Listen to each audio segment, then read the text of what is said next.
Hello students, welcome to my YouTube channel Educational Sanjeevani. Myself Rishabh Singh, and today we are discuss about topic name continuous charge distribution. First of all मैं बात करूं कि आपने electrostatics start की थी। Electrostatics का जो first chapter है इलेक्ट्रिक फील्ड वो आपने कंप्लीट कर लिया था, ठीक है। उसके बाद में सेकंड लेक्चर आपने स्टार्ट किया था जो अपना था गाउसियस लॉ एंड इट्स एप्लीकेशंस, और उन्होंने बताया था कि डेरिवेशन के पॉइंट ऑफ व्यू से ये जो है ना अपना जो टॉपिक बोल सकते हैं या फिर अपना जो चैप्टर बोल सकते हैं ये बहुत ही ज्यादा क्या है इंपॉर्टेंट है, ठीक है। अब मैं बात करूं इस चैप्टर के जो फर्स्ट दो लेक्चर आपने कंप्लीट किए हैं कि उनमें बेसिकली आपने क्या क्या रीड किया है, क्या क्या पढ़ा है, उसके बारे में आपने बात करें तो इलेक्ट्रिक फ्लक्स है और इलेक्ट्रिक फ्लक्स से जो रिलेटेड इंपॉर्टेंट पॉइंट्स हैं वो आपने बेसिकली है ना डिटेल में पढ़ लिए हैं। और उसके बाद में जो सेकंड लेक्चर है उसमें बेसिकली आपने बात की थी numericals related to electric flux, and जो थर्ड लेक्चर है उसका जो फर्स्ट टॉपिक है वो है कंटीन्यूअस चार्ज डिस्ट्रीब्यूशन। की कंटीन्यूअस चार्ज डिस्ट्रीब्यूशन क्या होता है, डिस्ट्रीब्यूशन का जो मतलब है वो तो आपको पता होगा, डिस्ट्रीब्यूट करने अपन चार्ज दे रहे हैं या फिर चार्ज है वो रखा हुआ है ना, ठीक है। लेकिन कंटीन्यूअस चार्ज डिस्ट्रीब्यूशन का मीन किससे वो मैं आपको बताऊं। तो देखो फर्स्ट ऑफ ऑल मैं बात करूं फर्स्ट चैप्टर की, तो फर्स्ट चैप्टर में बेसिकली आपने बात की थी चार्ज की, लेकिन वो जो चार्ज था वो पॉइंट चार्ज था। कौन सा चार्ज था? पॉइंट चार्ज था। और इसके साथ साथ में आपने बात करी थी ग्रुप ऑफ चार्ज की या सिस्टम ऑफ चार्ज की। सपोज करो ये सिस्टम ऑफ चार्ज है Q4 एंड Q5, क्या ये यूनिफॉर्मली डिस्ट्रीब्यूट है? तो आप कहोगे सर ये यूनिफॉर्मली डिस्ट्रीब्यूट नहीं है। यूनिफॉर्मली या फिर कंटीन्यूअसली डिस्ट्रीब्यूशन का मीन क्या होता है कि चार्ज है वो अल्टरनेट प्रेजेंट हो, या फिर मैं ऐसे बोल सकता हूं कि चार्ज के बीच में ब्रेक नहीं आए। कोई भी चार्ज अगर आपने दिया है तो वो कंटिन्यूअसली इस पे क्या हो जाएगा डिस्ट्रीब्यूट हो जाएगा, यहाँ पे भी, यहाँ पे भी, यहाँ पे भी, यहाँ पे भी। इसका जितना भी आपको सरफेस दिखाई दे रही है, इसका जितना भी आप वॉल्यूम बोल सकता हूँ, उस सारे के सारे सरफेस या वॉल्यूम के अंदर चार्ज क्या होना चाहिए? प्रेजेंट होना चाहिए। और अगर मैं अदर वे में बोलूं तो चार्ज के बीच में डिस्टेंस क्या होनी चाहिए? बहुत ही कम होनी चाहिए। उसे बोलते हैं अपन कंटिन्यूअस या फिर यूनिफॉर्मली चार्ज डिस्ट्रीब्यूशन। जैसे सपोज करो देखना एक अगर एग्जांपल से मैं आपको इसे क्लियर करने की कोशिश करता हूं। सपोज करो कि अपना जो क्लासरूम है उस क्लासरूम में 30 स्टूडेंट्स के बैठने के लिए बेंच का अरेंजमेंट हमने कर रखा है, ठीक है। अब 30 स्टूडेंट आए और वहां पे बैठ गए, तो वो जो डिस्ट्रीब्यूशन है वो कंटीन्यूअस है। 1 2 3 4 5 6 7 8 9 10 1 से 2 के बीच में जितना गैप है उतना ही 2 से 3 के बीच में हमने रखा है, 3 से 4 के बीच में उतना ही है, 5 से 6 6 से 7 सबके बीच में जो गैप का इंटरवल बोल सकता हूं मैं, वो जो गैप इंटरवल है वो सबके बीच में यूनिफॉर्म है, एक समान है, कांस्टेंट मैं उसे बोल सकता हूं। तो वो जो डिस्ट्रीब्यूशन है वो कौन सा है? कंटीन्यूअस है, यूनिफॉर्मली है, सारे के सारे एक पैटर्न में बैठे हैं, ठीक है। लेकिन सपोज करो कि एक दिन क्या हुआ, 15 जो स्टूडेंट्स हैं वो अब्सेंट रह गए, और जो अब्सेंट रहे हैं वो कुछ ऐसे हैं, 2 गायब हो गया, फिर उसके बाद में 3 है, 1 है, 2 गायब हो गया, फिर 3 है, फिर 4 5 6 है ना वो गायब हो गए, फिर 7 आ गया, फिर 8 आ गया, फिर 9 गायब है, फिर 10 आ गया, फिर 11 12 13 14 आ गए, फिर 15 16 गायब है। तो यहाँ पे अगर मैं बात करूं तो 1 से 2 और 3 इनके बीच में जो गैप की मैं बात करूं, 2 गायब है तो 1 से 3 के बीच में जो गैप है उतना गैप 3 से 4 के बीच में नहीं है, क्योंकि 4 5 6 तीनों ही गायब है। तो 4 से लेके 7 के बीच जो गैप बना है वो ज्यादा है। देखो ऐसे मैं बोलना चाह रहा हूं, सपोज करो 1 फिर 2 नहीं आया, 3 4 5 6 एंड 7। अब जो डिस्ट्रीब्यूशन है कंटीन्यूअस है, ये कौन सा है? कंटीन्यूअस। देखो सब में गैप है वो क्या है? इक्वल है। लेकिन सपोज करो ये गायब हो गया यहां से, ठीक है, अब्सेंट है, फिर ये अब्सेंट है, फिर आगे से है ना 7 8 9 10 11 12 13 ही आया है फिर, है ना। तो इसका मतलब ये जो डिस्ट्रीब्यूशन है वो कौन सा है? ये नॉन कंटीन्यूअस बोल सकते हैं या डिसकंटीन्यूअस बोल सकते हैं। ये वाला जो कंटीन्यूअस है ना आपका डिस्ट्रीब्यूशन था वो अब डिसकंटीन्यूअस हो गया। मेरी बात समझ आ रही है? इनके बीच में जो वैकेंट स्पेस है वो क्या हो गया? इंक्रीज हो गया। तो अपन ऐसे बोल सकते हैं चार्ज है वो हर जगह डिस्ट्रीब्यूटेड नहीं है, यहां डिस्ट्रीब्यूट नहीं है, यहां डिस्ट्रीब्यूट नहीं है, यहां डिस्ट्रीब्यूट नहीं है। ये वाला जो डिस्ट्रीब्यूशन है वो डिसकंटीन्यूअस होगा। कौन सा? डिसकंटीन्यूअस। तो आपके कंटीन्यूअस चार्ज डिस्ट्रीब्यूशन का मीन समझ में आया होगा कि आप ऐसे बोल सकते हैं कि चार्ज अगर डिस्ट्रीब्यूट ऐसे हो जाए कि उसके जितने भी चार्ज हैं उनके बीच में डिस्टेंस जो है वो वेरी स्मॉल हो। कैसी हो? Very small. तो वो वाला जो चार्ज डिस्ट्रीब्यूशन होगा वो कौन सा होगा? Continuous charge distribution. देखो फर्स्ट ऑफ ऑल मैं एग्जांपल लिखता हूं, ये मेरे पास एक रोड है और चार्ज इस पे डिस्ट्रीब्यूट है, ये वाला कौन सा डिस्ट्रीब्यूशन है, तो ये कंटिन्यूअस चार्ज डिस्ट्रीब्यूशन है। और ये अपन बोल सकते हैं कौन सा है ये डिस्ट्रीब्यूशन, ये है डिसकंटिन्यूअस और ये कंटिन्यूअस। मेरी बात समझ आई? यहाँ पे चार्ज के बीच डिस्टेंस क्या है, वेरी स्मॉल, यहाँ पे चार्ज के बीच डिस्टेंस है वो इंक्रीज हो चुकी है, ठीक है। तो चार्ज यहाँ पे कंटिन्यूअस यूनिफॉर्मली कॉन्स्टेंटली डिस्ट्रीब्यूट है, लेकिन यहाँ पे डिसकंटिन्यूअस, ठीक है क्या। तो आपके कंटिन्यूअस चार्ज डिस्ट्रीब्यूशन समझ में आ गया कि charge is so present in the way the distance between charges is very small, this is called continuous charge distribution। कि चार्ज के बीच में जो डिस्टेंस है वो क्या हो जाए, बहुत ही कम हो जाए, तो वो वाला जो डिस्ट्रीब्यूशन होगा वो कौन सा होगा, कंटिन्यूअस चार्ज डिस्ट्रीब्यूशन, ठीक है। चलो अब कंटिन्यूअस चार्ज डिस्ट्रीब्यूशन जो है वो तीन तरह का होता है, 3 टाइप्स इसके होते हैं, ठीक है। तो इट इज ऑफ 3 टाइप्स, ठीक है। तो continuous charge distributions are 3 types. First of all मैं बात करूं तो लीनियर कंटिन्यूअस चार्ज डिस्ट्रीब्यूशन, इसे बेसिकली 1D भी आप बोल सकते हैं, 1 डायमेंशनल, ठीक है। Second is surface continuous charge distribution, 2 dimensional. And third is volume continuous charge distribution यानी 3 डायमेंशनल। ये 3 तरह के डिस्ट्रीब्यूशन होते हैं, लीनियर, सरफेस एंड वॉल्यूम।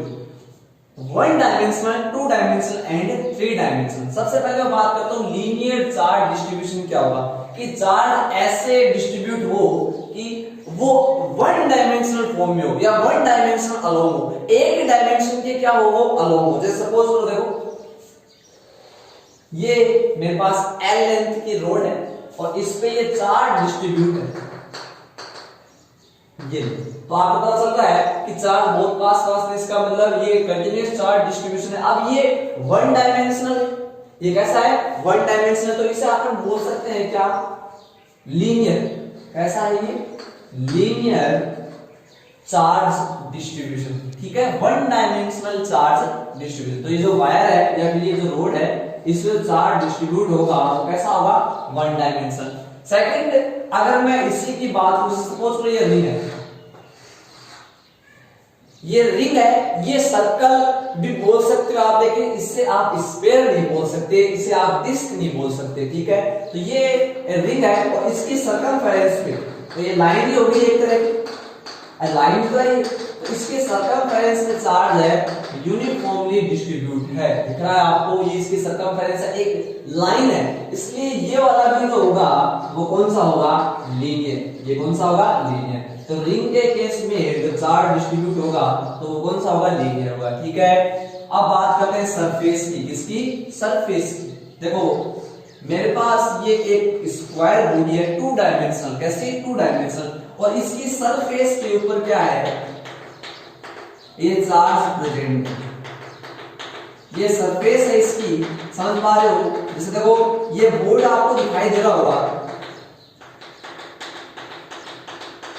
इस बोर्ड की ये क्या हो गई, ये इसकी है सरफेस, तो इस सरफेस के ऊपर क्या है, चार्ज है वो यूनिफॉर्मली अगर डिस्ट्रीब्यूट मैं बोलूं तो ये वाला डिस्ट्रीब्यूशन है वो कौन सा होता है, सरफेस। कौन सा, surface, surface continuous charge distribution. देखो ग्रीन पार्ट जितना भी आपको बोर्ड का दिखाई दे रहा है, अगर उसके ऊपर चार्ज प्रेजेंट हो जाए तो वो वाला कौन सा होगा, सरफेस, क्योंकि इसका एरिया है 2 डायमेंशनल है, तो इसलिए इसे बोलेंगे अपन सरफेस चार्ज डिस्ट्रीब्यूशन। मेरे पास ये एक सीट है जो रेक्टेंगुलर या स्क्वायर मैं बोल सकता हूं। अब मेरे को बताओ ये वाली सीट कैसे रखी, तो ये वाली सीट ऐसे ऐसे नहीं है, देखो आपको इसका फ्रंट व्यू नहीं दिख रहा, इसका कौन सा व्यू आपको दिखाई दे रहा है, इसका आपको साइड व्यू दिखाई दे रहा है। कौन सा व्यू, साइड व्यू। इस केस के अंदर अगर मैं बोलूं कि चार्ज है वो प्रेजेंट है इसके सरफेस पे, इसपे सरफेस पे, तो ये वाला जो डिस्ट्रीब्यूशन होगा वो कौन सा होगा, सरफेस कंटिन्यूअस चार्ज डिस्ट्रीब्यूशन। तो ये है, अपन इसे बेसिकली प्लेट बोल सकते हैं, है ना, ये प्लेट टाइप है ना, बॉडी बोल दो है ना, सरफेस बोल दो, इसकी सरफेस पे है ना ये चार्ज डिस्ट्रीब्यूट था, ये वाला कौन सा हो गया, सरफेस या फिर टू डायमेंशनल, ये वाला कौन सा हो गया, टू डायमेंशनल। ठीक है, अब बात करते हैं वॉल्यूम यानी थ्री डायमेंशनल की। ठीक है, जैसे सपोज करो we have a cube, we have a cube, vertex of these are a b c d e f g h, है ना, वैसे क्या अल्टरनेटिव आपने इसे ले लेंगे। अब इसके टोटल जो वॉल्यूम है मींस इनसाइड में, जैसे अपना जो रूम है, रूम के इनसाइड में मैं अगर क्या करूं, पूरे रूम के अंदर मैं वाटर डालूं तो पूरा रूम आपको कुछ ऐसा दिखाई दे। तो ये वाला जो डिस्ट्रीब्यूशन है वो होगा वॉल्यूम। इसके टोटल वॉल्यूम में आपने क्या किया है, चार्ज को डिस्ट्रीब्यूट करवा दिया, तो ये वाला कौन सा हो गया, वॉल्यूम। ठीक है, सपोज करो ये मेरे पास एक स्फीयर है, ये क्या है, स्फीयर, और इस स्फीयर है ये सर्कल नहीं है, ये रिंग नहीं है, ये डिस्क नहीं है, ये क्या है, स्फीयर, और इस स्फीयर के इनसाइड के अंदर टोटल वॉल्यूम में मैंने क्या किया है, चार्ज को, ये चार्ज जो है यूनिफॉर्मली क्या है, डिस्ट्रीब्यूट है, तो इसे बोलेंगे अपन वॉल्यूम, क्योंकि ये वॉल्यूम में डिस्ट्रीब्यूट है, ये थ्री डायमेंशनल।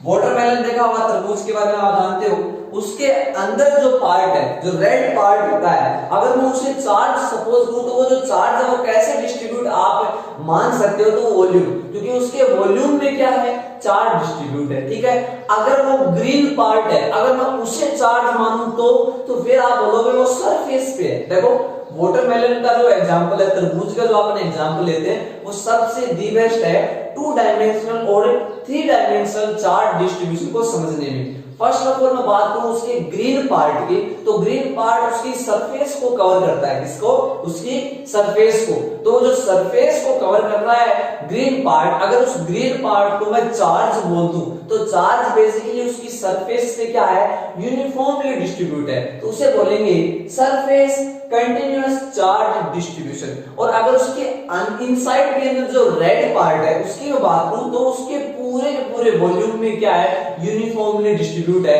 पूरे वॉल्यूम में वो ऐसे कह सकते हैं अपन रखा हुआ है, और रेड पार्ट पूरे वॉल्यूम में प्रेजेंट है, तो अपन उसे बोलेंगे वॉल्यूम या फिर 3D, है ना, कंटीन्यूअस चार्ज डिस्ट्रीब्यूशन। तो तीन तरह की ये चार्ज डिस्ट्रीब्यूशन थे, वो आपके समझ में आए होंगे। लीनियर का मतलब लाइन के अलोंग बोल सकता हूं मैं, लाइन पे।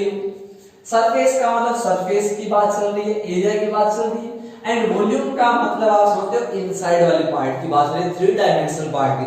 आपको ये अगर पता चल जाता है कि वन डायमेंशनल बॉडी है कि टू डायमेंशनल की थ्री डायमेंशनल, तो आप उसे पता कर पाओगे। ठीक है, सपोज करो देखो ये एक बेसिक एग्जांपल में लेने की कोशिश करता हूं, मेरे पास ये एक क्या है, ये एक रिंग है, ये क्या है, रिंग, और इस रिंग के ऊपर ये चार्ज है वो डिस्ट्रीब्यूट दिखाई दे रहा है। तो ये वाला डिस्ट्रीब्यूशन कौन सा है, तो ये वाला है लीनियर। कौन सा है, लीनियर, क्योंकि रिंग जो है, रिंग कुछ ऐसे थी देखो सर्कल, और इसका जो सर्कल बनाते हैं सरकमफेरेंस होगी, और सरकमफेरेंस में चार्ज डिस्ट्रीब्यूट तो लाइन के लॉन्ग है, वो सरफेस थोड़ी है, क्योंकि रिंग की सरफेस थोड़ी ना होती है, रिंग पर तो एक लाइन ही होती है केवल, तो लाइन के लॉन्ग इसलिए कौन सा है, ये लीनियर। कौन सा, लीनियर। ठीक है, तो याद रखोगे आप कि ये वाला जो डिस्ट्रीब्यूशन है वो कौन सा है, लीनियर चार्ज डिस्ट्रीब्यूशन। ठीक है, तो आपके समझ में आ गए होंगे कि वन डायमेंशनल कौन सा होगा, टू डायमेंशनल कौन सा होगा, और सरफेस वाला कौन सा होगा। ठीक है, तो अगर आप ये समझ गए हो तो अब आप आगे चल देते हैं।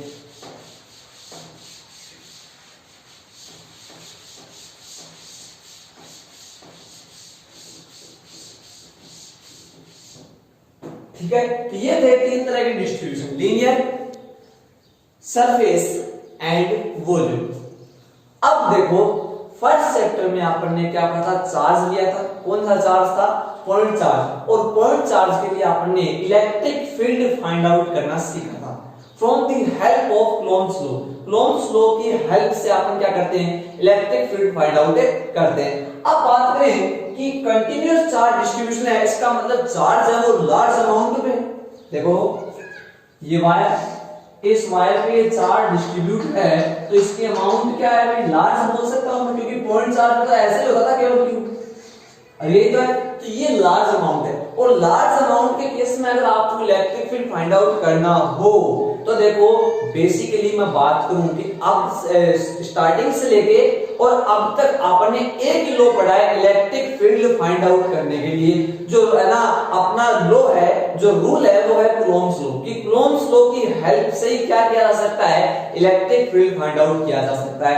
लेकिन अब उस इलेक्ट्रिक फील्ड फाइंड आउट करते जब है कूलॉम्स लॉ की हेल्प से अपन, तो उसमें एक बेसिक कंडीशन है कि Coulomb's law is only applicable for point and rest charges. तो यहाँ पे चार्ज रेस्ट कंडीशन में ये तो ना कंडीशन अपनी सेटिस्फाई हो रही है, लेकिन यहाँ पे चार्ज है वो पॉइंट नहीं है, वो कैसा है, लार्ज अमाउंट, बिगर चार्ज है। मेरी बात समझ आ रही है? तो यहाँ पे आप डायरेक्ट कूलॉम्स लॉ अप्लाई नहीं कर सकते। मेरी बात समझ, जैसे सपोज करना देखा वो वायर लेता हूं मैं, ये वायर हो गया, ये लीनियर चार्ज डिस्ट्रीब्यूशन है, इससे r डिस्टेंस में ऑब्जर्वेशन पॉइंट P हो गया, इस ऑब्जर्वेशन पॉइंट P पे इलेक्ट्रिक फील्ड फाइंड आउट करना है। तो ये जो चार्ज है अमाउंट ज्यादा है तो इसका इलेक्ट्रिक फील्ड ज्यादा होगा, इसके राउंड में इसका क्या बनेगा, इलेक्ट्रिक फील्ड बनेगा। उस इलेक्ट्रिक फील्ड की कुछ ना कुछ वैल्यू होगी, उस वैल्यू को फाइंड आउट करने के लिए कूलॉम्स लॉ अपन लगाएंगे। कूलॉम्स लॉ है ना एप्लीकेबल है केवल है ना पॉइंट चार्ज के लिए, लेकिन ये पॉइंट चार्ज नहीं, ये तो क्या है, लार्ज अमाउंट या फिर बिगर चार्ज का अपन बोल सकते हैं। तो इस केस में क्या किया जाए, तो इस केस में आपको करना क्या है, 2-3 स्टेप है उन्हें फॉलो करना है। तो देखो 11th क्लास में आप ये पढ़ के आए हो कि कंटिन्यूअस है ना जो डिस्ट्रीब्यूशन होता है, वहां पढ़ा आपने कंटिन्यूअस मास डिस्ट्रीब्यूशन, कि कंटिन्यूअस डिस्ट्रीब्यूशन होता है उनमें आप क्या कर सकते हो कि इन्हें पार्ट्स में डिवाइड कर सकते हैं, छोटे छोटे पार्ट्स में, ऐसे ऐसे समझ रहे हो। देखो इसमें कितने पार्ट होंगे, 1 2 3 4 5 6। तो इस वायर को मैंने छोटे छोटे 6 पार्ट्स में क्या कर दिया, डिवाइड कर दिया। अब जो ईच पार्ट है, ये वाला पार्ट, ये वाला पार्ट, ये वाला पार्ट, ये वाला पार्ट, ये वाला पार्ट और ये वाला पार्ट, ये किसकी तरह बिहेव करेगा, ये पॉइंट चार्ज की तरह बिहेव करेगा। अपन समझ सकते हैं, इसे सपोज कर सकते हैं कि ये वाला कौन सा चार्ज है, ये पॉइंट चार्ज है। मेरी बात समझ आई? तो ये वाला पॉइंट चार्ज हो गया, ये भी पॉइंट चार्ज हो गया, ये भी पॉइंट चार्ज हो गया, ये भी पॉइंट चार्ज हो गया, ये भी पॉइंट चार्ज हो गया, ये भी क्या हो गया, पॉइंट चार्ज। अब आप क्या करोगे, इसके लिए कूलॉम्स लॉ लगा दोगे, क्योंकि अब तो ये पॉइंट चार्ज है, इसके लिए कूलॉम्स लॉ लगाओगे, इलेक्ट्रिक फील्ड फाइंड आउट करोगे। सपोज लो वो E1 आ गया, फिर इसके लिए लगाओगे वो E2 आ गया, फिर इसके लिए E3 आ गया, ऐसे ही लास्ट में E6 आ गया इसके लिए, ठीक है। और फिर लास्ट में क्या कर दोगे, वेक्टर सम कर दोगे, इन्हें ऐड कर दोगे, टोटल आया कि नहीं आया, अरे सारे के सारे क्या हो गए, ऐड हो गए, टोटल वायर बन गया। तो उस वायर के लिए क्या आ गया, इलेक्ट्रिक फील्ड फाइंड आउट हुआ कि नहीं हुआ। लेकिन सपोज करो ये वायर और बड़ा होता फिर अपने को प्रॉब्लम आती, अपने को अपन ऐसे कर देते हैं कि ये जो है ना वायर की लेंथ इंक्रीज होने से अब ये टिपिकल हो गया, ये हार्ड हो गया। तो अपने को करना क्या है वो मैं आपको थोड़ा सा बताता हूं। देखो जब भी क्या हो, जब भी आपको कंटिन्यूअस चार्ज डिस्ट्रीब्यूशन यानी यूनिफॉर्मली चार्ज बॉडी दे रखी हो, कंटिन्यूअसली चार्ज बॉडी दे रखी हो और उसके लिए इलेक्ट्रिक फील्ड फाइंड आउट करना है। फर्स्ट ऑफ ऑल आप क्या करोगे, एलिमेंट सपोज करोगे, एलिमेंट सपोज करोगे having charge dq, having charge dq। ये जो एलिमेंट है वो स्मॉल एलिमेंट है जो पॉइंट चार्ज की तरह क्या करेगा, बिहेव करेगा। यानी वायर है और यहां पे आपने क्या कर लिया, एलिमेंट सपोज कर लिया हैविंग चार्ज dq, इसका चार्ज कितना है dq, समझ पा रहे हो। तो आपने ये सपोज कर लिया, ये पॉइंट चार्ज की तरह बिहेव कर रहा है, इससे r डिस्टेंस पे अपने को इलेक्ट्रिक फील्ड फाइंड आउट करना है इस पॉइंट p पे। तो फॉर्मूला लगा देंगे। अब क्या होता है, पॉइंट चार्ज से r डिस्टेंस पे ऑब्जर्वेशन p के ऊपर इलेक्ट्रिक फील्ड की वैल्यू kq/r²। तो इसके लिए मैं क्या लिख सकता हूं, E = dE। हाँ भी यहां एक इंपॉर्टेंट बात आ गई, यहां लिख रहा हूं E, यहां लिख रहा हूं D। बताओ क्यों, क्योंकि ये जो टोटल चार्ज है वो यहां इलेक्ट्रिक फील्ड जो बनाएगा, जो प्रोड्यूस करेगा, उसे बोलेंगे अपन इलेक्ट्रिक फील्ड E। मेरी बात समझ पा रहे हो कि जो टोटल इलेक्ट्रिक फील्ड है वो होता है E, लेकिन अभी टोटल थोड़ी है, आपने छोटा सा इसका पार्ट लिया है, इस पूरे वायर का छोटा सा पार्ट लेके उसकी वजह से इलेक्ट्रिक फील्ड फाइंड आउट करो तो स्मॉल इलेक्ट्रिक फील्ड आएगा। और स्मॉल इलेक्ट्रिक फील्ड को अपन किससे रिप्रेजेंट करते हैं? DE, D का मतलब स्मॉल है ना, तो DE is equal to K, charge है dq and distance r square, that means D is equal to K dq upon r square. It is a electric field due to this element of charge. इस element charge की वजह से जो electric field यहाँ produce हुआ वो क्या था? D। ऐसे सारे के सारे जो एलिमेंट है वो क्या है यहाँ पे इलेक्ट्रिक फील्ड प्रोड्यूस करेंगे। सबके लिए निकालने के लिए आप इसका क्या कर दोगे? इंटीग्रेशन कर दोगे। इसका क्या कर दोगे? इंटीग्रल आप कर दोगे और इंटीग्रल करने के बाद में total electric field find out हो जाएगा। समझ पा रहे हो क्या? ये बेसिकली होगी प्रोसेस निकालने की। अब आपको करना क्या है, इसके आगे मैं आपको बताता हूं कि चार्ज डेंसिटी क्या होती है, उसके बाद में अपन टोटल इलेक्ट्रिक फील्ड निकालना देख लेंगे। अब ये छोटा सा एक बार ये फॉर्मेट है, उसे आप थोड़ा सा ध्यान में रखोगे, ठीक है, कि एलिमेंट लेना है और उस एलिमेंट के लिए फॉर्मूला अप्लाई करना है, फिर इंटीग्रल कर देना है, क्योंकि डीई का इंटीग्रल क्या होगा? ई, और E is a total electric field at point P। समझे मेरी बात को? चलो तो अपन स्टार्ट करते हैं कि जो चार्ज डेंसिटी है वो क्या होती है। Charge density,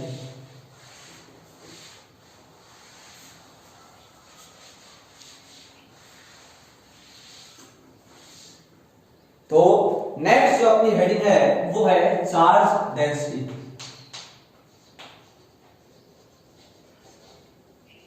charge density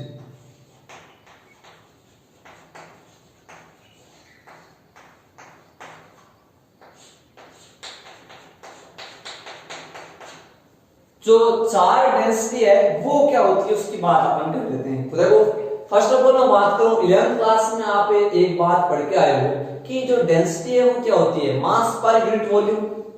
mass per unit volume basic mean क्या होता है इसका कि एक छोटे से वॉल्यूम में कितना मास प्रेजेंट है वो बताता है डेंसिटी को। किसको? डेंसिटी को। मेरी बात समझ आ रही है कि छोटे से वॉल्यूम में कितना चार्ज प्रेजेंट है वो उसकी क्या होगी? डेंसिटी होगी। जैसे सपोज करो, देखो यहां देखना, मेरे पास ये कार्टून है, ये क्या है? कार्टून, और इसमें बहुत सारे मैंने क्या रख रखी है? बुक्स रख रखी है। नंबर ऑफ जो बुक्स हैं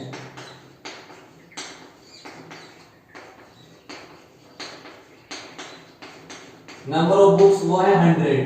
कितनी है? 100। And the volume of cartoon is 20। आपको बताना है डेंसिटी कितनी है, बुक्स की जो डेंसिटी है वो कितनी है। इसका मीन क्या है कि इसका टोटल वॉल्यूम कितना है? 20। इसके यूनिट वॉल्यूम में कितने वॉल्यूम में? यूनिट का मतलब स्मॉल। इसके यूनिट वॉल्यूम में, यूनिट का मीन होता है 1 metre cube. 1 metre cube volume में कितने बुक्स आ रहे हैं वो इसकी क्या है? डेंसिटी है। वो इसकी क्या है? डेंसिटी। तो देखो 20 इसका वॉल्यूम है, 100 बुक्स आ रही है, तो 1 वॉल्यूम में कितनी आएगी? तो 100 को 20 से डिवाइड कर दोगे तो ये आ जाएगा 5। कितना आ जाएगा? 5। इसका मीन क्या हुआ कि 1 मीटर क्यूब वॉल्यूम में कितनी बुक्स आ गई? 5 आ गई, फिर 2 में 10 आ गई, 3 में 15 आ गई, 4 में 20 आ गई, 5 में 25 आ गई। ऐसे समझ पा रहे हो बातों को? तो इसकी डेंसिटी वो कितनी होगी? 5। कि पर यूनिट वॉल्यूम में जो नंबर ऑफ बुक्स है वो कितनी है?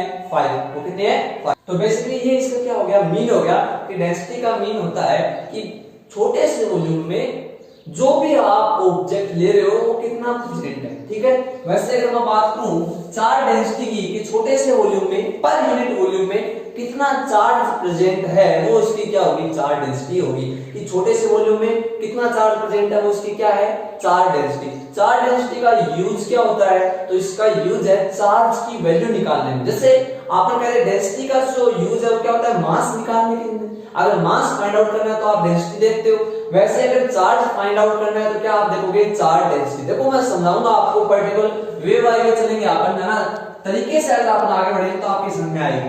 देखो फर्स्ट ऑफ ऑल मैं बात करता हूं, देखो ये मेरे पास एक है लीनियर चार्ज, ठीक है, ये लीनियर चार्ज में लाइन चार्ज हो गया। ये जो है सरफेस चार्ज,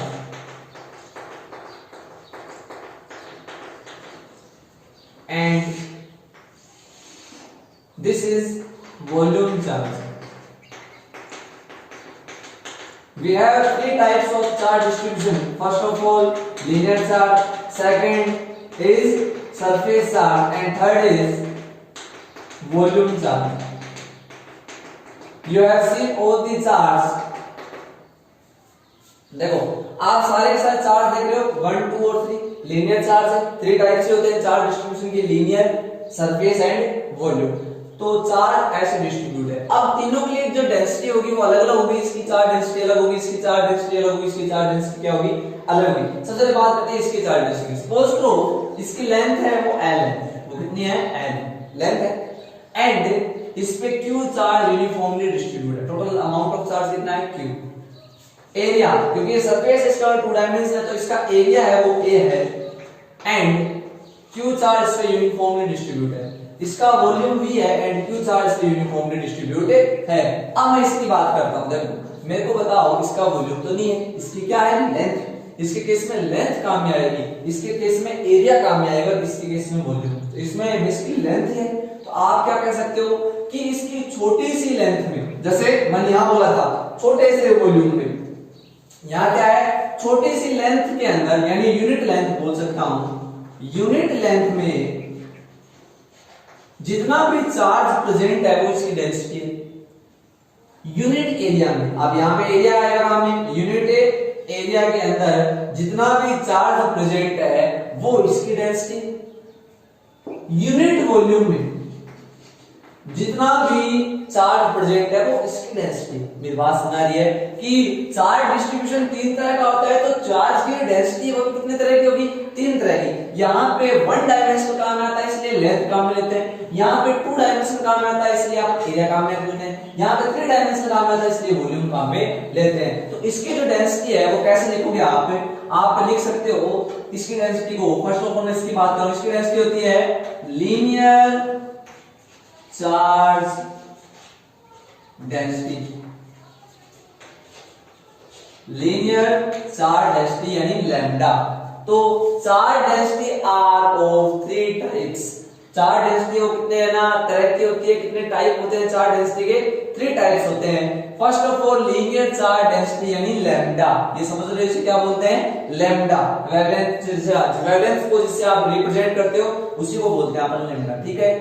सेकंड ये वाली है सरफेस चार्ज डेंसिटी, सिग्मा, कौन सी, sigma. And this is volume charge density, rho. तो समझ में आई आपकी बात है कि चार्ज डेंसिटी क्या होती है, चार्ज की वैल्यू फाइंड आउट करते हैं चार्ज डेंसिटी से। चार्ज डेंसिटी का मीन है छोटी सी लेंथ में, छोटे से एरिया में एंड छोटे से वॉल्यूम में कितना चार्ज प्रेजेंट है वो उसकी चार्ज डेंसिटी होती है। इसी के बिहेवियर पे, इसी से है ना अपन चार्ज को क्या कर देते हैं, 3 टाइप्स यानी 3 पार्ट में डिवाइड कर देते हैं। First of all linear charge density, second is surface charge density and third is volume charge density. अगर लाइन के लॉन्ग है तो इसकी जो चार्ज डेंसिटी होगी वो लीनियर चार्ज डेंसिटी होगी, अगर एरिया पे यानी सरफेस पे तो सरफेस चार्ज डेंसिटी, अगर वॉल्यूम में है तो वॉल्यूम चार्ज डेंसिटी। समझ पाए बात को?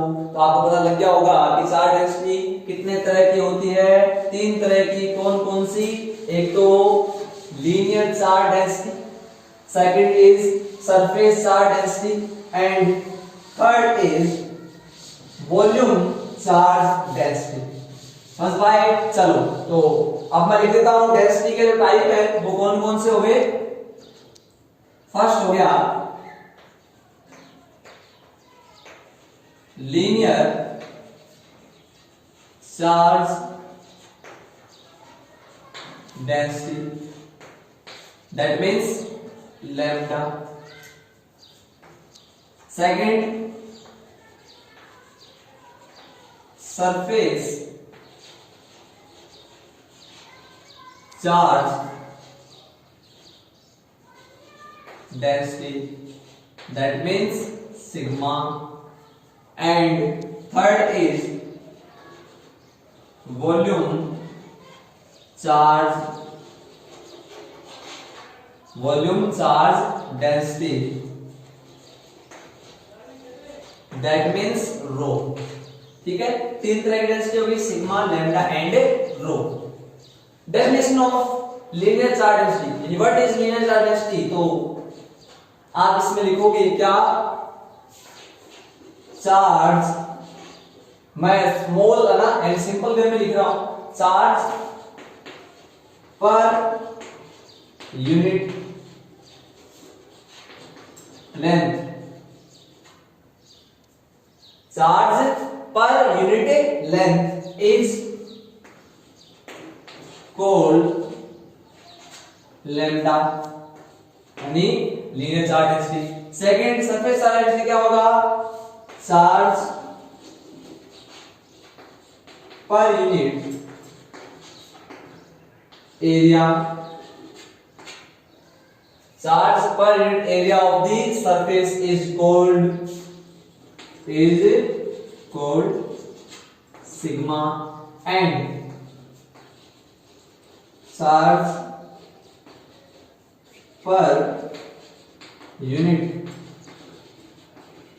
volume of the body is rho, that means volume charge density. समझ में आ रहे हो आप? ये इनकी क्या हो गई? डेफिनेशंस हो गई. ठीक है, अब देखते हैं इनका यूज क्या है, कि क्या काम में आएगी लीनियर चार्ज डेंसिटी, क्या काम में आएगी सरफेस चार्ज डेंसिटी, क्या काम में आएगी ये. तो देखो फर्स्ट ऑफ ऑल मैं बात करूं इन तीनों के फॉर्मूलों की, तो देखो फर्स्ट ऑफ ऑल लैम्डा यानी लीनियर चार्ज डेंसिटी क्या होगा? Charge per unit length.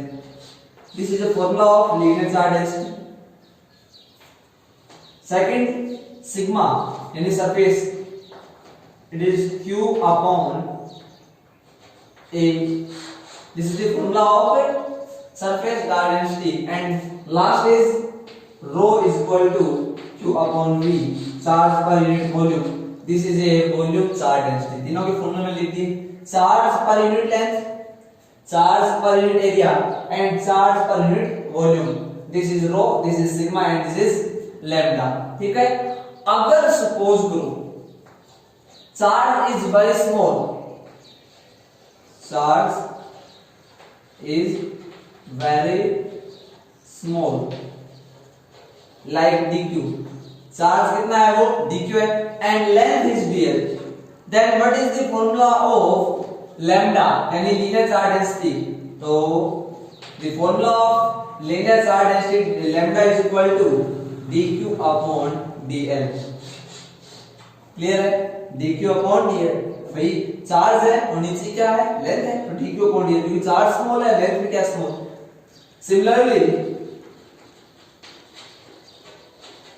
if charge and area of the surface is very small, that means charge is dq and area is dA, then the value of surface charge density is dq upon dA. Clear है? And similarly ये भी rho is equal to dq upon dv. Charge small हो और volume small हो, तो ये तीन तरह के क्या आ गए फॉर्मूले आ गए. समझ पा रहे हो क्या? चलो अब तीनों की यूनिट देख लेते हैं. तो यहां लिख देता हूं उनकी यूनिट क्या होगी. यूनिट मैं देख लेता हूं. सबसे पहले लैम्डा की जो यूनिट है वो क्या है, वो आप बताओगे. तो लैम्डा की यूनिट बताओ. तो लैम्डा की यूनिट निकालने के लिए सबसे पहले ऊपर देखो चार्ज है, नीचे क्या है? लेंथ. तो इसका मीन क्या होगा? ऊपर चार्ज की यूनिट कूलम, लेंथ की मीटर. तो लैम्डा की जो यूनिट है लैम्डा इज इक्वल टू आ जाएगा कूलम पर मीटर. ठीक है, तो इसे ऐसे लिख देते हैं कूलम मीटर इनवर्स. देखो सेंटीमीटर नहीं है, क्योंकि सेंटीमीटर में क्या होता है, c और जो m है दोनों इक्वल होते हैं. याद रखना सेंटीमीटर में आपको क्या लेना है, cm, तो दोनों को थोड़ा सा इक्वल, इसमें थोड़ा सा m स्मॉल लेना, तो cm इनवर्स. इनवर्स क्यों? क्योंकि मीटर ऊपर आ गया तो इनवर्स हो गया, तो कूलम मीटर इनवर्स या कूलम पर मीटर. सिग्मा की यूनिट बताओ तो ऊपर चार्ज नीचे एरिया, एरिया की यूनिट क्या होती है metre square, that means coulomb per metre square, coulomb metre minus 2। ठीक है क्या, ये इसकी यूनिट हो गई। And third rho is equal to, third क्या रहेगा rho is equal to coulomb per metre cube. अरे चार्ज वॉल्यूम की यूनिट क्या होती है ऐसा यूनिट मीटर क्यूब, तो that means metre cube per तो सेंटीमीटर, सेंटीमीटर नहीं बोल सकते इसे याद रखना, कूलम्ब मीटर की पावर माइनस 3। ठीक है, अगर आप ये सेंटीमीटर बोल दोगे तो मैंने बताया ना दोनों को इक्वल रखना तब वो सेंटीमीटर होगा। m थोड़ा सा स्मॉल है, इसका मीन क्या है कि वो मीटर है। ठीक है, याद रहेगा आपकी। चलो अब इसकी जो डायमेंशंस है वो आप निकाल लेना, आप इसकी डायमेंशंस निकाल सकते हो। देखो चलो मैं निकाल देता हूं इसकी डायमेंशन जो है वो यहां लिख रहा हूं। सबसे पहले लैम्डा की मैं निकाल देता हूं, सिग्मा और रो की आप निकालना, होमवर्क हो जाएगा आपका। ठीक है, तो देखो ऊपर है कूलम्ब, नीचे है मीटर, तो कूलम्ब यानी चार्ज, चार्ज की डायमेंशन 80, नीचे मीटर यानी लेंथ, इसका मीन हो गया l से, इसमें l स्क्वायर है, इसमें l हो जाएगा। देख लेना, हिंट मैंने दे दिया आपको।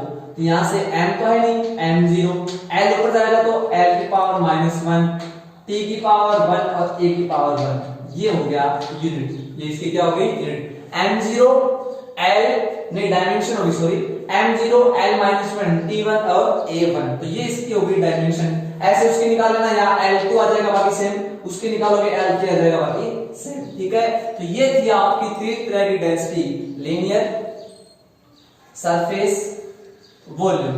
ठीक है क्या, चलो तो आप इसे देख सकते हो, इसे लिख सकते हो नोटबुक में, उतार लो फटाफट।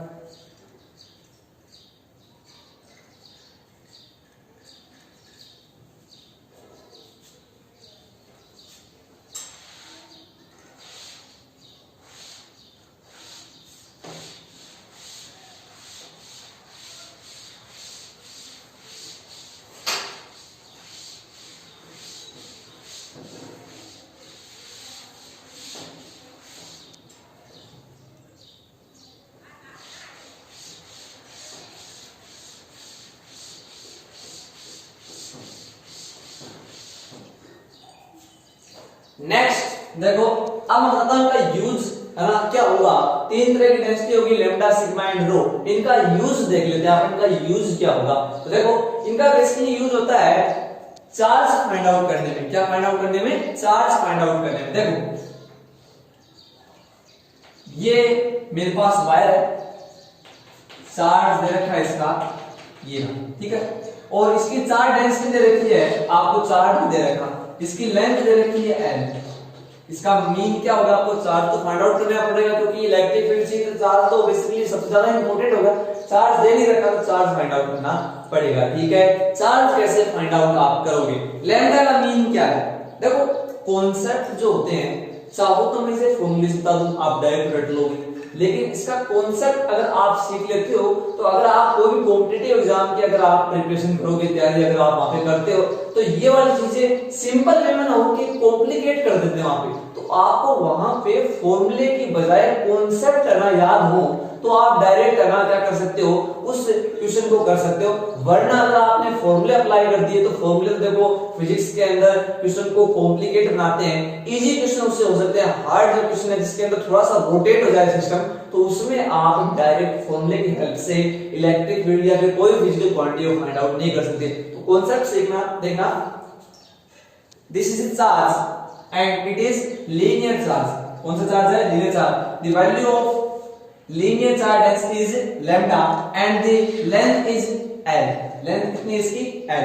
अब देखो इस लैम्डा का मीन क्या होता है, लैम्डा का मीन होता है charge per unit length, charge per unit length, छोटी सी लेंथ में कितना चार्ज है, यानी वो जो लेंथ है वो कितनी है, दैट मींस 1 मीटर हो सकता है, छोटी लेंथ होगी, 1 मीटर लेंथ में कितना चार्ज। यहां देखना, मेरी बात सुनना, देखो इसे मैं एक एग्जांपल से आपको बताऊंगा। सपोज कर लो लेंथ है 10 मीटर, कितनी है 10 मीटर, और लैम्डा की वैल्यू, लैम्डा की वैल्यू है 2 कूलम्ब, 2 कूलम्ब पर मीटर। मेरी बात समझ आ रही है, लैम्डा की value 2 and length is 10 metre. अब बताओ इसका चार्ज कितना है। देखो मेरी बात सुनो, इसका मीन है चार्ज पर यूनिट लेंथ, यानी यूनिट लेंथ में कितना चार्ज है 2 कूलम्ब। ठीक है, इसे क्या पढ़ोगे आप, इसे कैसे रीड करोगे, चार्ज पर यूनिट लेंथ। इस दैट मींस कि चार्ज है वो यूनिट लेंथ में 1 मीटर लेंथ में कितना चार्ज है, तो आप कहोगे सर 2 कूलम्ब दे रखा है, 1 मीटर लेंथ में कितना चार्ज है 2 कूलम्ब। बताओ टोटल लेंथ कितनी है 10 मीटर, तो 10 मीटर में कितना होगा 2 × 10 20। अरे समझे क्या, आपकी क्लियर है ये पॉइंट क्या, किसे आप पढ़ोगे तो कैसे पढ़ोगे, charge per unit length, 1 metre length में 2 कूलम्ब चार्ज है तो 10 मीटर लेंथ में 20 हो जाएगा। तो आपने किया क्या, चार्ज निकालने के लिए इन दोनों को क्या कर दिया, मल्टीप्लाई कर दिया। That means charge Q = lambda × L। Lambda की वैल्यू कितनी 2 और लेंथ की वैल्यू कितनी 10, तभी तो आया 20। अरे समझे क्या, तो ये होता है लैम्डा का मीन। अब अभी थोड़ी देर पहले मैंने फॉर्मूला बताया था ना Q/L, वहीं से निकाला है ये Q = लैम्डा। ये तो डायरेक्ट फॉर्मूला हो गया और ये हो गया बेसिक मीन कि अगर आपको क्या हो यूनिट लेंथ के अंदर चार्ज पता है तो आप क्या करोगे कि लैम्डा से मल्टीप्लाई करके चार्ज की वैल्यू निकालोगे। तो चार्ज निकालने का फॉर्मूला क्या होगा, लेंथ को देखो ऐसे, लेंथ को लैम्डा से मल्टीप्लाई कर दो चार्ज आ जाएगा, एरिया को सिग्मा से मल्टीप्लाई कर दो तो चार्ज आ जाएगा, वॉल्यूम को रो से मल्टीप्लाई कर दो तो क्या आ जाएगा, चार्ज आ जाएगा। देखो तीनों फॉर्मूले पीछे लिखे थे वहीं से निकाले, आप देख लेना। चार्ज की वैल्यू निकालने के लिए क्या करते हैं अपन, लैम्डा को L से मल्टीप्लाई कर देते हैं, सिग्मा को एरिया से मल्टीप्लाई करते हैं एंड रो को v से मल्टीप्लाई करते हैं। इधर ले जाओ, रो Q/V, sigma Q/A and lambda Q/L। तो ये था बेसिक मीन कि अगर छोटे से एरिया में आपको चार्ज पता है तो क्या करोगे, उससे टोटल एरिया से मल्टीप्लाई कर देना, क्यों आ जाएगा। तो चार्ज निकालने के 3 फॉर्मूले। चार्ज कैसे निकालोगे, लैम्डा को L से मल्टीप्लाई करके। क्या पता चलेगा लैम्डा को L से मल्टीप्लाई करना है, अगर लीनियर चार्ज है तो लैम्डा को L से मल्टीप्लाई करोगे, अगर सिग्मा यानी सरफेस चार्ज है 2 डायमेंशनल चार्ज है तो A से मल्टीप्लाई करोगे, एरिया से मल्टीप्लाई करोगे। अगर वॉल्यूम चार्ज है यानी 3 डायमेंशनल चार्ज डिस्ट्रीब्यूशन है देन वॉल्यूम से मल्टीप्लाई करके चार्ज की वैल्यू निकाल दोगे। समझ गए, अरे समझ आई बातें, चलो क्लियर हो गए। तो ये था आपका क्या, चार्ज फाइंड आउट करना। तो चार्ज फाइंड आउट कर सकते हो आप कैसे कैसे, लैम्डा से मल्टीप्लाई करके, सिग्मा से मल्टीप्लाई करके एंड वॉल्यूम से मल्टीप्लाई करके। चलो अब मैं बताता हूं आपको, ये वाली चीज बहुत ज्यादा याद में रखनी है। कैसे, यहां देख लो, एक छोटा सा पॉइंट बता देता हूं आपको, नोट में जो आप इसे लिख सकते हो, लिखा हुआ आपके पास है, आपको नोट्स है, वो हैंड नोट्स आपके पास आ जाते हैं। तो जब भी आप वीडियो को देखो तो पहले हैंड नोट्स को आप सामने रखा करो, जैसे जैसे वीडियो चलता है वैसे वैसे आप पॉज करके वीडियो नोट्स को पढ़ लिया करो, जिससे आपके समझ में आते रहे। थ्योरी आपकी लिखी हुई है, डेफिनेशंस मैं बोल देता हूं, ठीक है। तो नोट में आपको मैं बताता हूं कि जो यूनिफॉर्मली या फिर कंटिन्यूअस चार्ज डिस्ट्रीब्यूशन है उसके लिए आप कैसे इलेक्ट्रिक फील्ड फाइंड आउट कर सकते हो, ठीक है। तो first of all you consider element charge.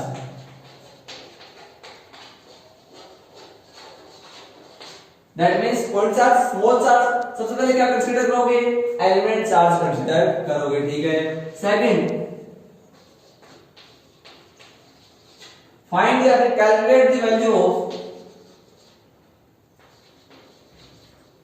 calculate the value of lambda, sigma and rho। फिर अगर लैम्डा दे रखा है तो लैम्डा फाइंड आउट करोगे, सिग्मा दे रखा है तो सिग्मा फाइंड आउट करोगे, रो दे रखा है तो रो फाइंड आउट कर लोगे, ठीक है। चलो नेक्स्ट, थर्ड अपन देख लेते हैं। इसके बाद में आपको करना क्या है, apply Coulomb's law, apply Coulomb's law and find dE, small electric field due to this charge। इस चार्ज में से जो इलेक्ट्रिक फील्ड आएगा वो क्या आएगा, dE आएगा। फिर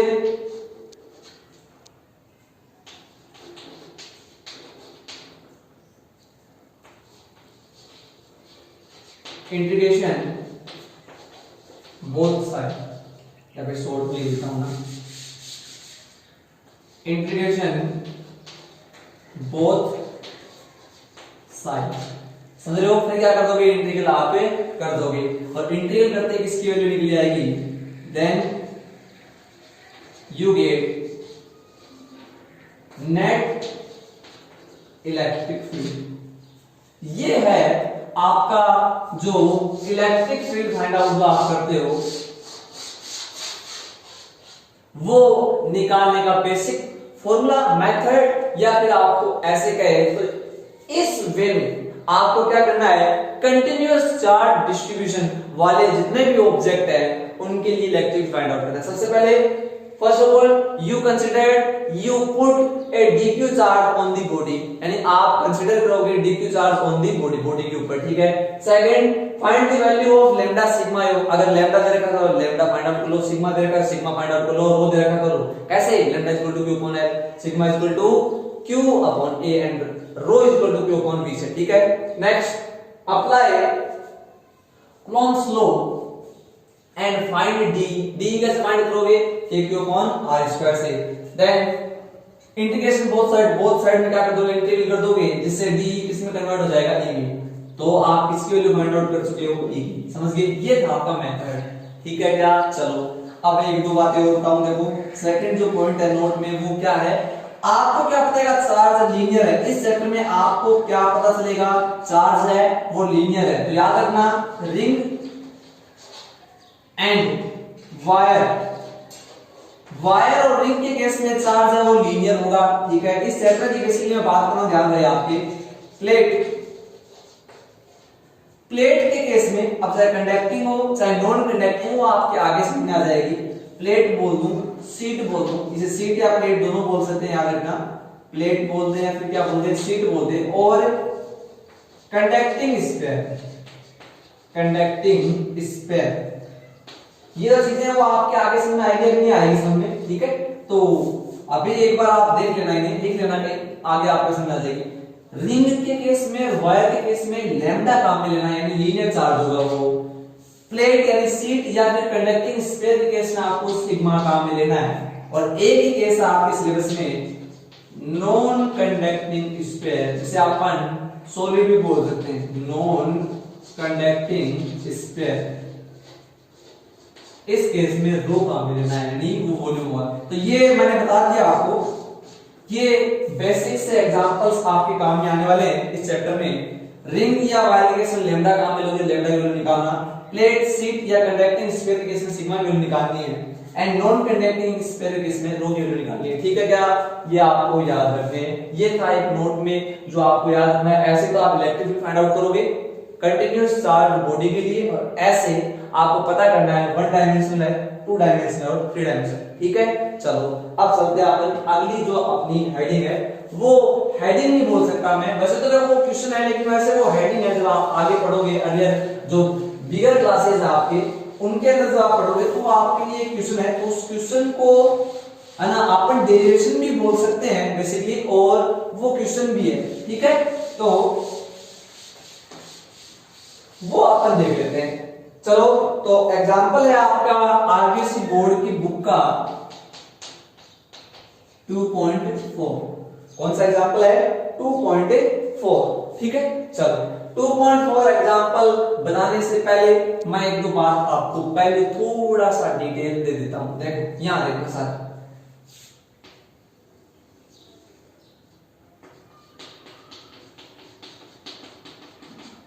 ये है आपका चार्ज। कौन सा चार्ज है बताओ, तो ये है आपका कंटीन्यूअस चार्ज डिस्ट्रीब्यूशन या कंटीन्यूअस चार्ज बोल सकते हैं। और आपको कह रहा है ये ऑब्जर्वेशन पॉइंट है यहाँ पे, ठीक है क्या। ये क्या है ऑब्जर्वेशन पॉइंट, आप क्या करोगे, डीक्यू लोगे, यहाँ डीक्यू लोगे, यहाँ डीक्यू लोगे, यहाँ डीक्यू लोगे, यहाँ डीक्यू लोगे, यहाँ डीक्यू। ऐसे नहीं कह सकते क्या, इस लाइन के अपर साइड में सारे के सारे चार्ज हैं, ठीक है क्या। अपर साइड में क्या है, सारे सारे चार्ज है, जो आप एलिमेंट चार्ज सपोज करते हो। कोई भी एक भी जैसे आप इलेक्ट्रिक फील्ड फाइंड आउट कर लो, फिर क्या कर दो, उसका इंटीग्रेशन कर दो, उसका इंटीग्रल कर दो, टोटल आ जाएगा। लेकिन अगर सपोज करो कि चार्ज जो दे रखा है आपको, जैसे ये लीनियर चार्ज होगा, यहां ये ऑब्जर्वेशन पॉइंट है, अब क्या करोगे? तो देखो अगर आप एलिमेंट यहां लोगे तो इलेक्ट्रिक फील्ड ऐसे आएगा, लेकिन अगर इलेक्ट्रिक यहां लोगे तो इलेक्ट्रिक फील्ड ऐसे आएगा। तो ये तो ऐसे नहीं लग रहा क्या कि अगर देखो मैं इसे ओरिजिन पॉइंट ले लूं, ये एक्सिस हो जाए तो ये वाला तो नेगेटिव है क्योंकि नीचे की साइड आ रहा है, और ये वाला ऊपर की साइड आ रहा है, तो ये क्या है? पॉजिटिव। मेरी बात समझ रहे हो क्या? अगर यहां मैं एक ही एलिमेंट ले लूं तो क्या वो सही होगा? तो सही तो वो होगा, लेकिन अगर अपन दो एलिमेंट ले लें तो होगा क्या? ये वाला जो एलिमेंट है ये डाउनवर्ड डायरेक्शन में जितने भी एलिमेंट आएंगे उन्हें कंसीडर करेगा, और ये वाला जो एलिमेंट है ये अपर साइड में जितने भी ना क्या है एलिमेंट्स आएंगे, डीक्यू जितने भी आप सपोज करोगे उन्हें कंसीडर करेगा। मेरी बात समझ में आ रही है कि एक राइट हैंड है और एक कौन सा है? Left hand. तो राइट हैंड से भी आप काम कर सकते हो और लेफ्ट हैंड से भी आप काम कर। अगर अकेला एक ही हैंड हो तो फिर उसमें टाइम ज्यादा लग सकता है। तो देखो यहाँ पे आपको बेसिक मीन क्या समझना है? अगर सिमेट्रिक दे रखा है, सिमेट्रिक का मीन क्या है? अगर चार्ज को दो पार्ट्स में डिवाइड कर रखा है तो आपको दो डीक्यू लेने हैं। दो डीक्यू क्यों लेने हैं? क्योंकि आपको मैंने कहा ना सबसे पहले क्या सपोज करना है? चार्ज सपोज करना है। अब चार्ज कैसे सपोज करना है ये मैंने बता दिया कि वायर या फिर कोई भी आपको डिस्ट्रीब्यूशन देगा उसके ऊपर एक छोटा सा क्या ले लो? एलिमेंट ले लो। अगर लेंथ है तो लेंथ वाला ले लो, एरिया है तो एरिया वाला ले लो, वॉल्यूम है तो वॉल्यूम का ले लो। ठीक है, तो यहाँ आप एक के बजाय कितने लोगे? दो लोगे। ठीक है, चलो याद रखना। एग्जांपल से आपको ज्यादा इसे एक्सप्लेन करने की कोशिश करता हूं तो आपको ज्यादा यहाँ पे बातें समझ आएगी। एग्जांपल 2.4 है, वो क्या कहता है? You have a circular ring of radius r। आपके पास एक क्या है? सर्कुलर रिंग है।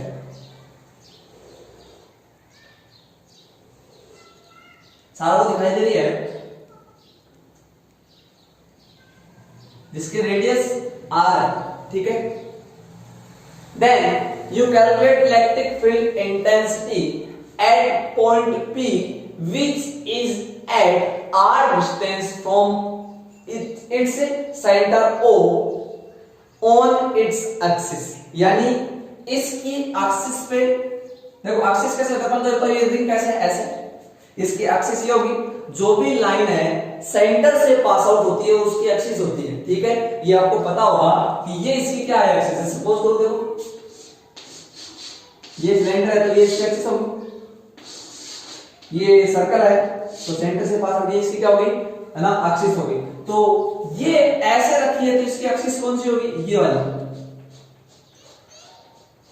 ये इसकी क्या होगी? एक्सिस होगी। तो इसकी एक्सिस पे पॉइंट P पे इलेक्ट्रिक फील्ड कैलकुलेट करना है which is at r distance, या फिर जैसे क्वेश्चन में है x डिस्टेंस। पॉइंट P जिसे बोलते हैं ऑब्जर्वेशन पॉइंट है, इसके सेंटर O से x डिस्टेंस के ऊपर है और इस पॉइंट P पे इलेक्ट्रिक फील्ड फाइंड आउट करना है। ठीक है क्या? हाँ, और आपको एक चीज दे रखी है कि जो रिजल्ट आएगा उस रिजल्ट को कन्वर्ट करके बताना है x is greater than r, कि अगर x की वैल्यू r के कंपैरिजन में बहुत बड़ी हो तो भी रिजल्ट फाइंड आउट करना है। पहले तो रिजल्ट फाइंड आउट करो, जो आ रहा है वो आ रहा है, लेकिन उसके बाद में ये कंडीशन अप्लाई करके दोबारा से रिजल्ट फाइंड आउट करो। ठीक है, देखो वो तो अलग बात होगी, आगे देखेंगे। इसमें मैं एक बार रफ कर देता हूं। देखो तो ये अपना बेसिकली क्वेश्चन है, जो आपकी रिंग है यूनिफॉर्मली चार्ज। कैसी है? Uniformly charge. अब रिंग है तो इसकी जो डेंसिटी है वो कौन सी होगी? लैम्डा। चलो वो अभी नोट में मैंने दो तीन बातें बताई थी। First of all you consider element charge on the surface of the body या फिर ऑन द बॉडी। तो ये बॉडी होगी, रिंग होगी, इस पे आपको क्या सपोज करना है? आपको सपोज करना है क्या? आपको सपोज करना है एलिमेंट चार्ज। तो आपने क्या किया? देखो ये सिमेट्रिक है। सिमेट्रिक मीन समझते हो? सिमेट्रिक का मीन है कि ये वाली जो लाइन है, जो ऑब्जर्वेशन पॉइंट वाली जो एक्सिस लाइन है, ये इस बॉडी को दो पार्ट्स में डिवाइड कर रही है। इसका मतलब कितने तरह के डीक्यू आप काम में लोगे? दो। देखो आप एक भी काम में ले सकते हो, आप दो भी काम ले सकते हो। जब आप दो डीक्यू लोगे तो देखो सपोज मैंने से एक मैंने यहाँ डीक्यू ले लिया और एक मैंने यहाँ डीक्यू ले लिया, छोटा element charge d q and d q. दो आपने चार्ज कंसीडर किए, एक तो यहाँ डीक्यू लिया है, एक यहाँ पे क्या ले लिया आपने? डीक्यू ले लिया। हुआ क्या, ये वाला dq है ये नीचे वाले पार्ट के लिए इलेक्ट्रिक फील्ड निकाल के देगा, और ये वाला dq है वो ऊपर वाले पार्ट के लिए क्या निकाल के देगा, इलेक्ट्रिक फील्ड फाइंड आउट निकाल के देगा। जब अकेला अगर ये भी ऊपर के लिए निकाले ये नीचे के लिए निकाले तो आप ऐसे कर सकते हैं। बेसिकली ना ऐसा होता कुछ नहीं है, लेकिन आप मानो कि टाइम ज्यादा लग जाएगा। तो ये वाला अपर साइड के लिए निकाल देगा, ये वाला लोअर साइड। तो फर्स्ट ऑफ ऑल आपने जो फर्स्ट टर्म थी वो आपने कर ली, काम में ले ली क्या, आपको एलिमेंट सपोज मिल रहा dq, ठीक है। Then next find the value of lambda sigma and rho. तो देखो आप लिखोगे यहां कौन सी डेंसिटी काम में आएगी बताओ, लीनियर। तो यहां लिखोगे linear charge density lambda is equal to q. Total charge कितना है इसका, क्यू। टोटल तो कितना है, क्यू, ये तो छोटा सा चार्ज है, total charge Q. And length is L. अब ये जो एल है ये क्या है, लेंथ है। कौन सी लेंथ, जहां पे चार्ज प्रेजेंट है, तो इसकी सर्कमफेरेंस पे क्या है, चार्ज प्रेजेंट है। और ये इसकी क्या है, सर्कमफेरेंस है, और that means the circumference of circle is 2 pi and r. तो लेंथ कितनी है इसकी, देखो यहां से लेगी लेंथ कितनी है इसकी, सर्कमफेरेंस के इक्वल यानी 2 पाई आर के इक्वल। तो ये क्या आ गया, लैम्डा आ गया। आपने फर्स्ट पॉइंट कंसीडर किया था, dq फाइंड आउट कर लिया था, यानी dq आपने लिया। देन नेक्स्ट q आपने ले लिया, ठीक है। यानी आप लैम्डा की वैल्यू निकाल चुके हो और आप dq की वैल्यू यहां पे निकाल चुके हो, ठीक है क्या। चलो अब निकालते हैं de। de कैसे निकालेंगे, अब इलेक्ट्रिक फील्ड क्या है, एक वेक्टर क्वांटिटी, तो वेक्टर फॉर्म में चलो। तो देखो आपने क्या किए, दो एलिमेंट सपोज किए a एंड b, a और b। इसके वजह से इलेक्ट्रिक फील्ड है वो a आ जाएगा, e a बोल सकता हूं, इसके वजह से आएगा वो eb। तो देखो इसकी वजह से इलेक्ट्रिक फील्ड आएगा, पॉजिटिव चार्ज है, पॉजिटिव चार्ज से दूर की side, that means this is de, और नीचे लगा दिया मैंने a, सही है क्या। अरे de क्यों, e क्यों नहीं, क्योंकि छोटा एलिमेंट है तो चार्ज भी क्या आएगा, स्मॉल ही आएगा, ठीक है। इसकी वजह से जो आएगा वो भी आप देख लो, ये क्या होगा, दिस इज de और नीचे छोटा सा b। Small electric field due to b element, small electric field due to a element, ठीक है। Suppose the angle is theta, तो this is also theta. Angle ये आपने सपोज किया क्या है, थीटा। आपने सपोज किया दे नहीं रखा था, तो इसकी वैल्यू फाइंड आउट आप बाद में करेंगे। तो ये आ गया इलेक्ट्रिक फील्ड इसकी वजह से और इसकी वजह से, this is dEb and dEa। Net electric field कैसे निकालोगे, तो फॉर्मूला लगा सकते हो, नेट निकालेंगे। जब दो वेक्टर क्वांटिटी के बीच में एंगल हो तो फॉर्मूला कौन सा काम में आता है, नेट निकालने वाला। r = √a² + b² 2ab cos theta. Sir मेरे नहीं याद रहता तो वो याद नहीं रहता, तो इसके क्या कर दो, कंपोनेंट्स कर दो। कई बार मैंने बताया आपको, कंपोनेंट्स की हेल्प से भी आप नेट इलेक्ट्रिक फील्ड निकाल सकते हो, एंड आप इसकी हेल्प से, आप उस फॉर्मूले की हेल्प से भी क्या कर सकते हो, नेट इलेक्ट्रिक फील्ड निकाल सकते हो, ठीक है। तो बताओ ये वाला एंगल कितना है, थीटा। ये वाला एंगल कितना है, देखो अपोजिट एंगल दिखाई दे रहे होंगे आपको। इसके दो कंपोनेंट होंगे, कौन कौन से होंगे बताओगे भैया आप, कि इसके दो कंपोनेंट हैं वो कौन कौन से होंगे। सबसे पहले इसका ना जो कंपोनेंट है, फर्स्ट ऑफ ऑल ये जो कौन सा होगा, DEb sin theta.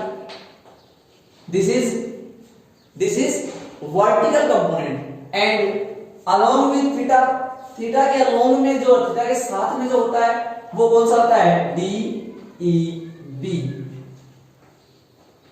cos theta, ठीक है क्या।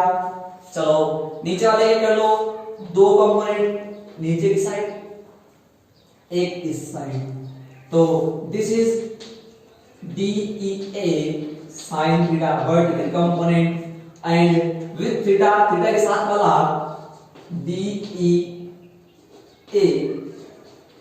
cos theta. चलो समझ में आई बात है। पहले बताओ DEb और DEa की वैल्यू कितनी है, तो देखो निकाल लेते हैं वैल्यू। देखना electric field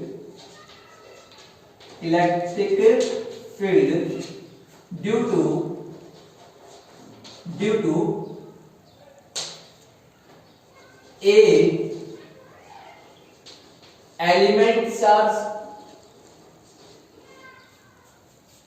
D e a is equal to, देखो फॉर्मूला क्या होता है इलेक्ट्रिक फील्ड निकालने का, के क्यू अपॉन आर स्क्वायर। तो के क्यू की जगह चार्ज कितना है डी क्यू, के डी क्यू अपॉन डिस्टेंस कितनी है ये वाली डिस्टेंस, सर ये तो पता ही नहीं है तो निकाल लो ना, डिस्टेंस कितनी है, this is r, this is x, that means perpendicular is r and base is x, then the value of hypotenuse is under root of r square plus x square। आप ये वाली वैल्यू पाइथागोरस थ्योरम की help से निकाल सकते हो, निकाल लोगे तो that means kq upon r square, सही है, और इसका स्क्वायर होगा तो रूट आना इससे हट जाएगा, तो k dq upon r square plus x square, ये आ गया electric field dA। Similarly dB DEB उसकी वैल्यू कितनी आ जाएगी बताओ, तो DEB की वैल्यू सेम आएगी k dq upon r square plus x square.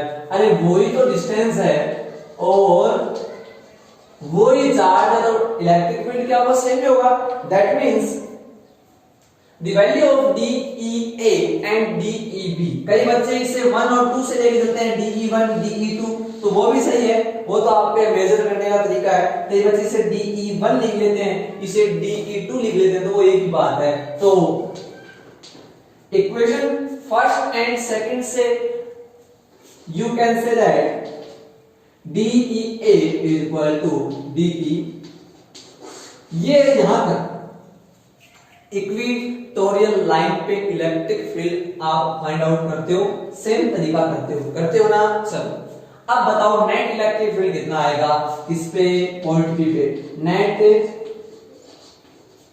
Electric field DE is equal to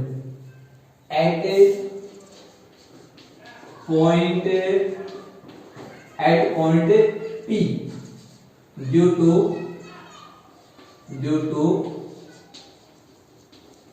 elements A and B।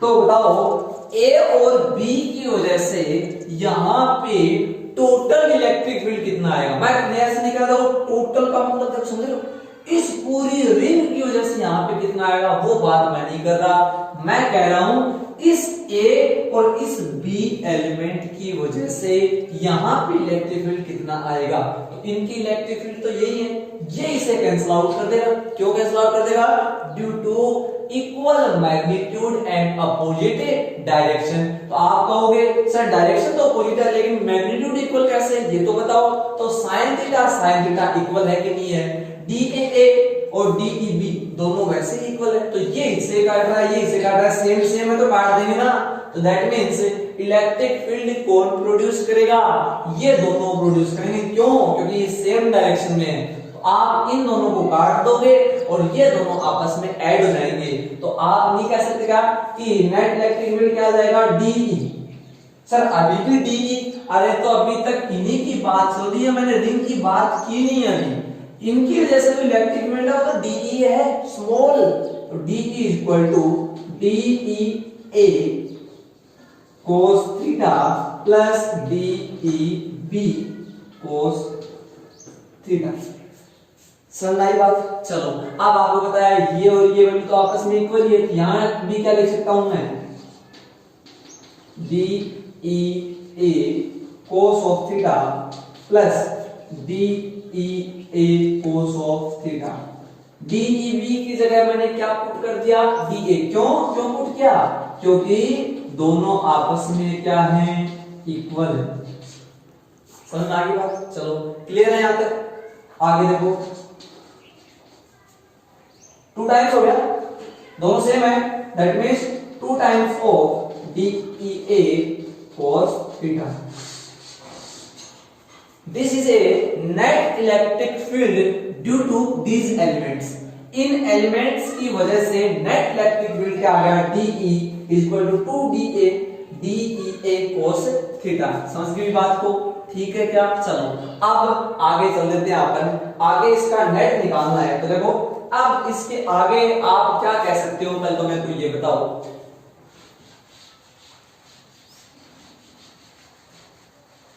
यहां से थोड़ा सा मैं रफ कर देता हूं, देखो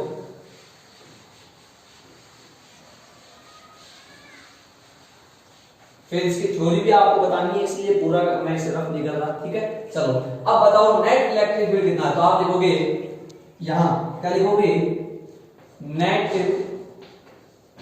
electric field, net electric field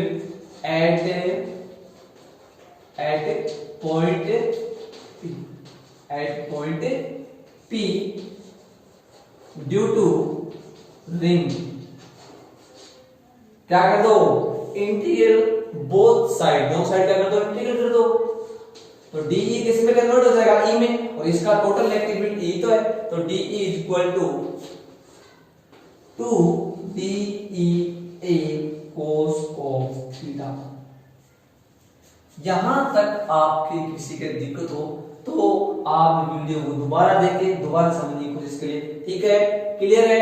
DE का इंटीग्रल हो जाएगा E एंड इसका अपन देख लेंगे। देखो सबसे पहले मेरे को एक बात बताओ, आप इंटीग्रल कहां से लेके कहां तक करते हो ये भी बहुत जरूरी है, इसकी लिमिट बहुत जरूरी है। इंटीग्रल आपने सीखा है, लिमिट के बिना इंटीग्रल का कोई मीनिंग नहीं है, ठीक है। तो बताओ लिमिट कितनी है, इसकी लिमिट आपको पता होनी चाहिए। तो देखो आपने क्या किया, अगर सपोज करो आपने एक ही DQ लिया होता, आपने क्या लिया था, एक ही DQ, तो लिमिट कितनी लगाते हैं, देखो यहां से लेके यहां DQ ले सकते हो, यहां DQ, यहां से लेके यहां भी DQ ले सकते हो, यहां DQ ले सकते हो, तो 0 से लेके 2 पाई आर लग जाती, और लगती नहीं लगती, 0 से लेके 2 पाई आर लगती। अगर वैसे आपके समझ में नहीं आता तो आप मेरे को ये बताओ ये कौन सा चार्ज है, लीनियर चार्ज है, तो 0 से लेके L लगा दो, ठीक है। अगर एरियल चार्ज हो तो 0 से लेके एरिया वाले लगा दो, अगर वॉल्यूम चार्ज है तो 0 से लेके V वाले लगा दो। समझ पा रहे हो बातों को, अरे समझ रहे हो क्या, तो ये आपको लिमिट बेसिकली काम में लेनी होती है, ठीक है। चलो अब मेरे को बताओ कि यहाँ पे DE का जो इंटीग्रल है वो कितना हो गया, E, ठीक है, DE का इंटीग्रल कितना हो गया, E हो गया। चलो 2 मैंने बाहर निकाल लिया, रिमेनिंग पार्ट है DEA cos ऑफ थीटा, ठीक है। लिमिट मैं पुट कर देता हूं ऊपर की साइड, देखो लिमिट कितनी पुट करूंगा, देखो ये वाला DQ है वो हाफ पार्ट कवर करेगा, और ये वाला DQ अगेन अगला जो पार्ट है वो क्या कर लेगा, कंप्लीट कर लेगा, कवर कर लेगा। तो बताओ क्या लिमिट मैं पूरी लगाऊं, 0 से लेके पाई आर लिमिट लगाई जाए या फिर 0 से लेके 2 पाई आर, क्या इसकी लेंथ है वो पूरी पे आप DQ चार्ज लोगे।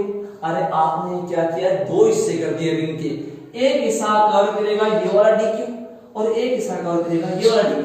तो आप अगर 2 DQ ले रहे हो तो इसका मतलब आपने 2 पार्ट कर दिए ना रिंग के, अगर एक DQ लेते तो एक ही पार्ट रहता, तो यहाँ 2 पार्ट कर दिए, इसका मतलब हाफ हाफ पार्ट हो गया। तो हाफ हाफ पार्ट का मतलब आपको लिमिट लगानी है 0 से पाई आर। अगर आप एक DQ लेते तो फिर लगता 0 से 2 पाई आर, तो यहाँ लिमिट लगेगी 0 से पाई आर, यहाँ भी 0 से पाई आर। समझ गए बात को, ठीक है। चलो आगे देखो,